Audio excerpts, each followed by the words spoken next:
देखंतु ये प्रतिवर्ष नीति आयोग सबु राज्यर मुख्यमंत्री एवं उपमुख्यमंत्री मानकु डाकी थांती एवं सेथिपाई राज्यर किभଳି भावरे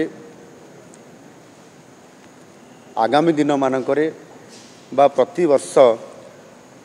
से राज्यर किभଳି भावरे विभिन्न प्रकार योजना को कार्यकारी करिवा पाई को प्रकार प्रस्ताव सरकार राज्य सरकार माने आह्वान करुछंती प्रस्ताव दउछंती ताहा उपरे फोकस करिवा पाई स्वतंत्र भावरे विभिन्न प्रस्ताव मान देवा पाई पड़ी थाए। आउ सेथि पाई आम नुआ सरकार आसिला परे आज मते सुजोग मिलछि नीति आयोग बैठक रे जोग देवा पाई आम नुआ सरकार रो नुआ ओडिशा गठन करिवा पाई जो आमे विजन गठन करिछु आमर जो मिशन अछि ताकू नेकरी आसंता काली